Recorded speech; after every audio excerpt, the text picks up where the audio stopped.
Assalamualaikum warahmatullahi wabarakatuh. Mahasiswa sekalian kelas Ujung Gading, ini adalah kuliah kita yang ketiga ya. Kalau perkuliahan yang lalu kita sudah membahas masalah keakuratan biaya ya, keakuratan biaya yang contoh menghitung secara akurat biaya makan siang daripada teman-teman sekalian yang melakukan acara makan siang bersama. Nah, itu tentu saja metodenya bisa bermacam-macam sesuai yang Anda mudah pahami, cara membuatnya yang seperti apa sesuai dengan yang mudah Anda pahami. Yang penting di sini adalah bagaimana biaya itu dibuat seakurat mungkin, sehingga teman Anda yang mempersiapkan dana untuk acara makan itu akurat jumlahnya, tidak terlalu besar dan tidak pula kurang. Nah, itu esensinya di situ, keakuratan biaya. Nah, untuk kali ini kita lanjutkan dalam kuliah ketiga ini, materinya adalah menyangkut dengan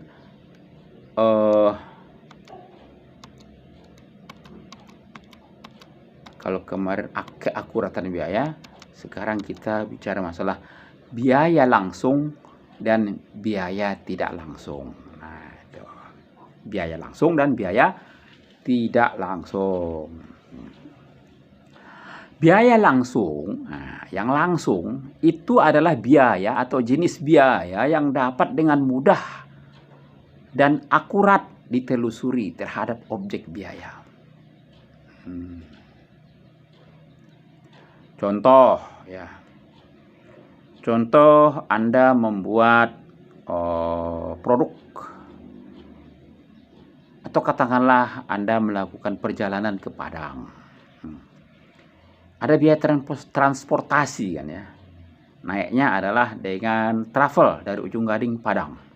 Nah, ongkos transportasi mudah sekali ditelusuri karena udah jelas tarif naik travel dari Ujung Gading ke Padang itu berapa.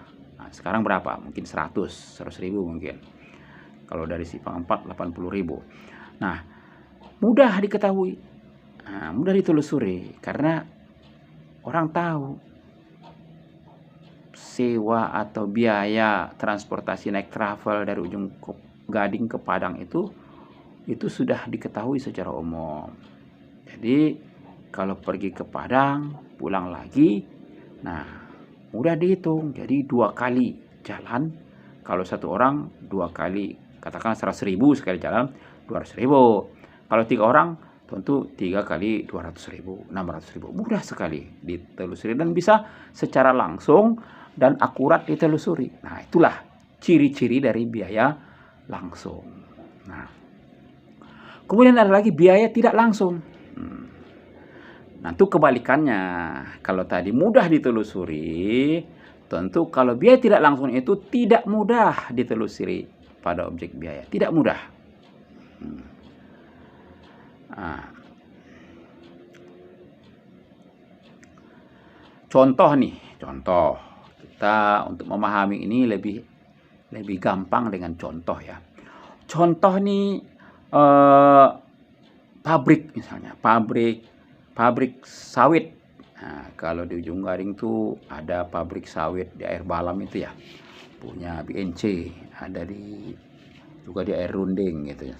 Pabrik sawit itu ada juga di Sungai Aur ya, Agro Wiratama. Nah, pabrik sawit itu kan memerlukan namanya biaya pendingin ruangan, AC. Nah, AC. Supaya tidak terlalu panas ruangan itu ada AC. Bisa di pabrik, bisa juga di kantornya gitu ya, ada AC. Nah, biaya pendingin ruangan, nah, kalau objek biayanya adalah pabrik, nah, kalau objeknya adalah pabrik CPO misalnya, pabrik sawit, itu objek yang dibiayai, maka biaya pendingin kan bisa diketahui. Biaya listrik untuk AC bulan ini berapa, bulan besok berapa, bulan kemarin berapa, bisa diketahui. dari rekening listrik gitu ya untuk AC. Nah, kalau objeknya pabrik, maka biaya pendingin itu atau biaya listrik untuk AC itu menjadi biaya langsung kalau objeknya pabrik gitu ya. Nah, tapi kalau objek biayanya adalah produk, misalkan CPO-nya, bukan pabriknya, tapi CPO. CPO 1 ton gitu ya. Atau 1 kilo. Nah, atau 1 kilo atau 1 kilogram. Biasanya kan untuk menghitung biaya itu per kilo ya, CPO per kilo.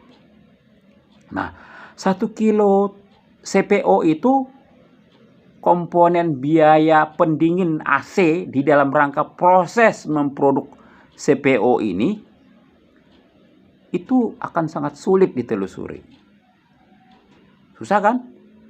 Misalkan Anda temukan, Anda datang ke pabrik, kemudian Anda ambil sekilo CPO gitu. Ini 1 kilo CPO. Tanya ke orangnya, Pak, ini 1 kilo CPO ini berapa biaya komponen listrik untuk AC? Pasti dia bingung. Nggak bisa ditelusuri langsung dari CPO per kilogram itu nggak ketahuan, susah diketahui. Yang diketahui adalah secara total berapa bulan ini, 1 bulan berapa, kan gitu ya. Nah, dalam kondisi seperti ini, kalau objek biayanya adalah produk CPO, produknya gitu ya, per liternya, maka biaya listrik untuk pendingin itu disebut dengan biaya tidak langsung. Kenapa tidak langsung? Dari CPO ini, CPO 1 kilo ini, kita tidak bisa langsung menelusuri berapa biaya komponen biaya listrik pendingin AC sehingga produk ini tercipta. Nah, nggak bisa, susah secara langsung. Nah, akan tetapi kalau pabriknya yang jadi objek, sekarang pabrik BNC, dari Balam tanya bagian akuntansi, Pak, biaya listrik untuk bulan Maret 2022 berapa? Nah, dia dengan mudah menemukan karena ada bondnya gitu ya. Tapi berapa biayanya per 1 kilogram CPO? Nggak ketahuan, nggak bisa ditelusuri langsung. Maka kalau objeknya adalah pabrik, maka di biaya listrik ini atau pendingin ini disebut menjadi biaya langsung. Tapi kalau objek biayanya adalah CPO itu sendiri, maka itu menjadi biaya tidak langsung. Paham ya? Mudah-mudahan pahamlah. Memang sedikit agak rumit untuk membedakannya.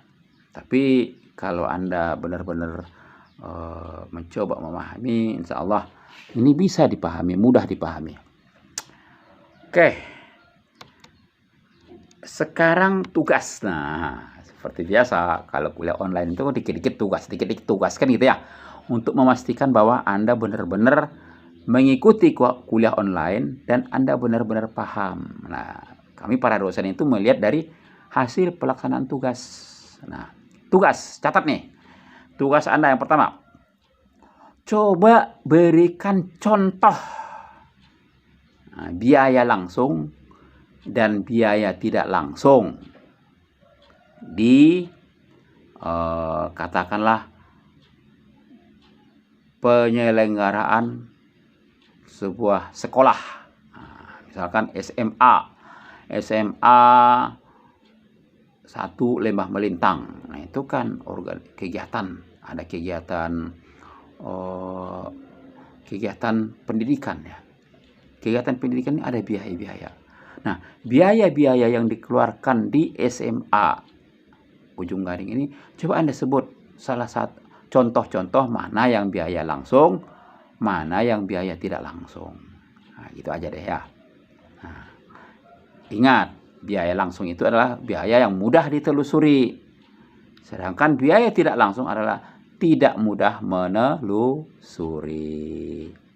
Oke, itu tugas yang pertama.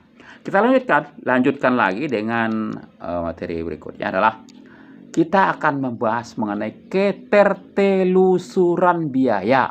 Nah, ketertelusuran biaya. Nah, dalam kuliah-kuliah sebelumnya kita kan sudah membahas bahwa biaya-biaya itu dalam suatu kegiatan organisasi, apakah itu organisasi bisnis, apakah organisasi non-bisnis, itu harus bisa ditelusuri. Bisa ditelusuri ini biaya. Misalkan kemarin itu contohkan perjalanan ke Padang, si A pergi ke Padang 2 hari tugas. Nah, biaya yang dikeluarkan misalkan 3 juta. Nah, 3 juta ini harus bisa ditelusuri biaya apa saja.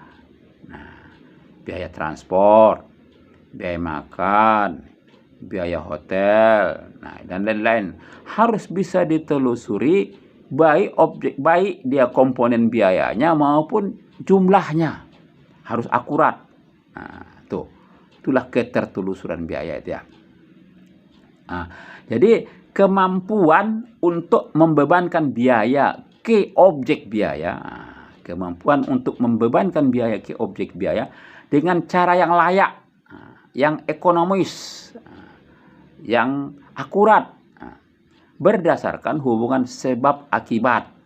Nah, oleh sebab biaya-biaya ini dikeluarkan, maka akibatnya akan dapatkan hasil begini, gitu ya. Sebab akibat begitu ya.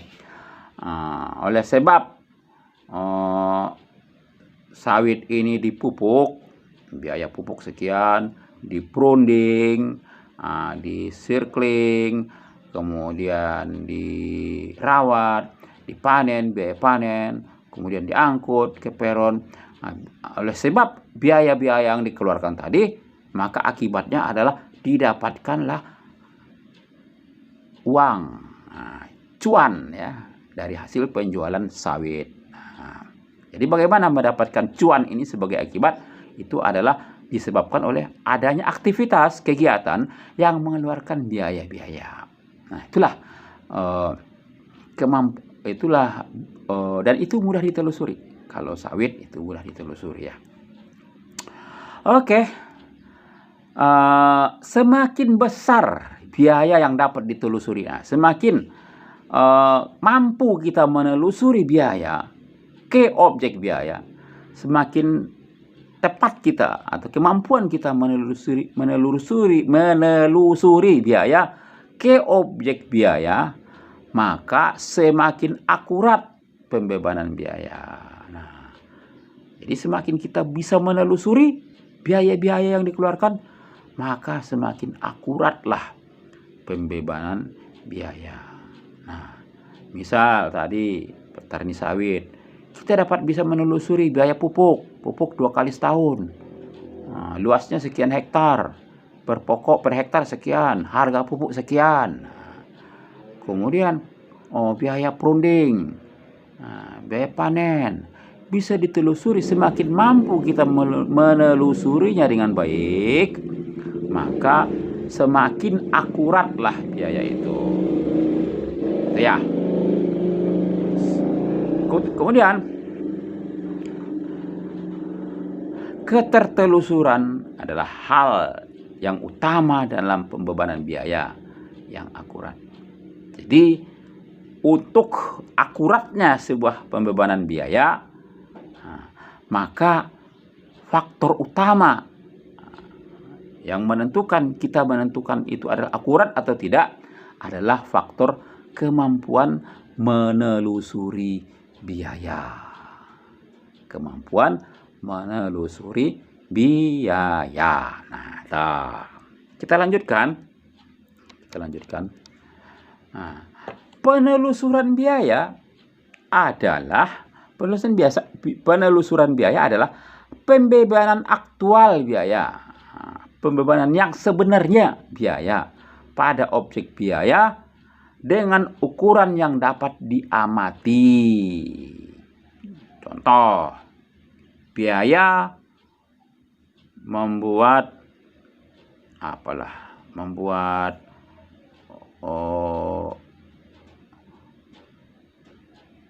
lapek, membuat oncong-oncong ya, atau lapek sagan. Itu biayanya apa saja? Beras ketan ya, sipulut, kelapa, gula, daun pisang, kemudian kompor gas ya, gasnya. Terus kalau dia dalam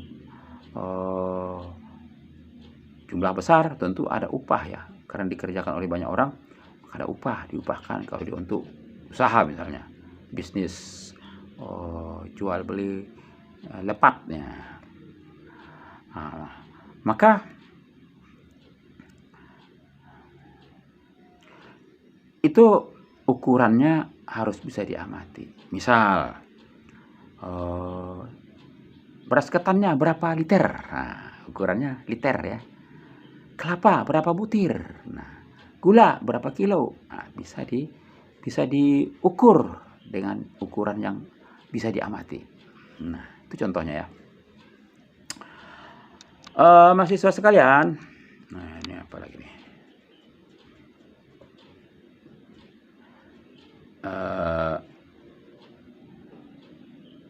Itu tadi mengenai penelusuran biaya.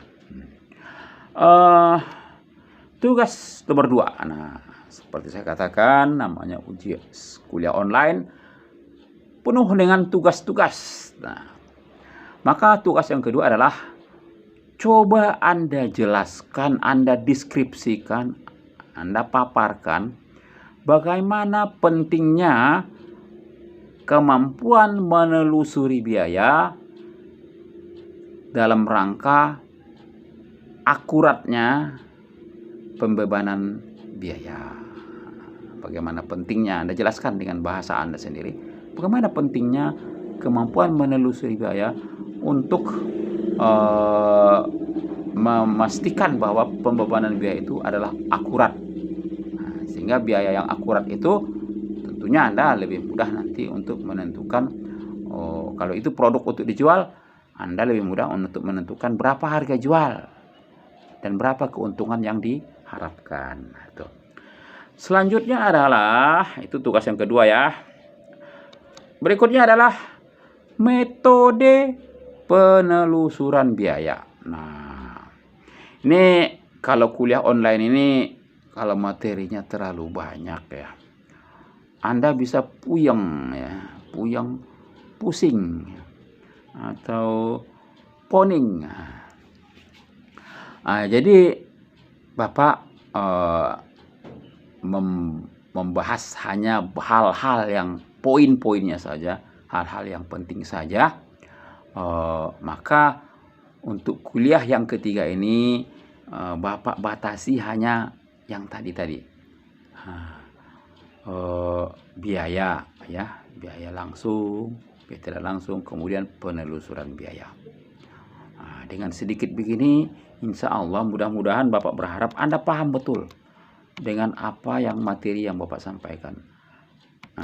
Jadi tadi ada biaya langsung, biaya tidak langsung, terus ketertelusuran biaya. Nah itu dulu. Kalau nanti yang penting bagi Bapak adalah Anda paham.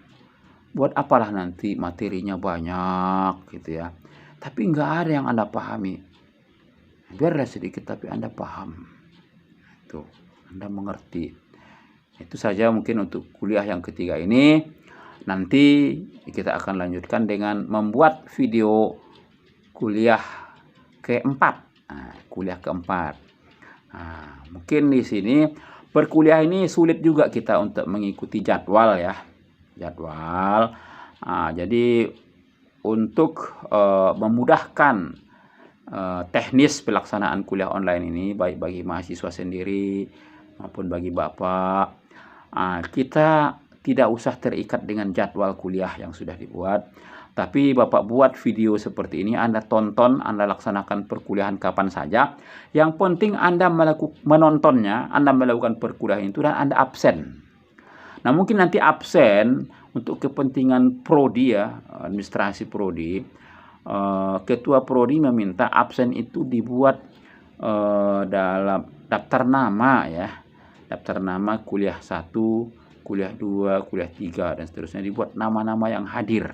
Nah, jadi mungkin nanti ketua kelasnya tolong persiapkan ya, tolong persiapkan, ditulis di WA saja, di WA itu ditulis misalkan kuliah pertama tanggal berapa kemarin tuh Bapak lupa, atau nggak usah ditulis tanggalnya lah, kuliah pertama yang hadir tulis namanya 1 2 3 4 5 6 dan seterusnya gitu ya. Kemudian kuliah kedua tulis di WA itu yang hadir adalah 1 2 3 4 dan seterusnya. Begitu juga kuliah ketiga dan seterusnya dan seterusnya. Untuk kuliah online ini ya. Jadi itu sebagai bahan laporan ke prodi bahwa kita memang betul melakukan perkuliahan. Nah, walaupun tidak sesuai jadwal gitu ya, tapi kita melakukan perkuliahan. Penting kan dilakukan perkuliahan gitu ya. Kemudian nanti untuk absen yang finalnya, yang sesungguhnya, untuk laporan yang sesungguhnya, pada saat kita perkuliahan tatap muka, itu diborong nanti, diteken semua. Misalkan kita kuliah online-nya 1 sampai 7, nah nanti pada saat kita tatap muka, Anda meneken memaraf absen itu dari pertemuan 1 sampai 7, begitu seterusnya. Oke, terima kasih atas perhatian Anda. Mudah-mudahan Anda paham dengan materi yang Bapak sampaikan di perkuliahan yang ketiga ini. Berikutnya nanti Bapak akan buat video perkuliahan keempat.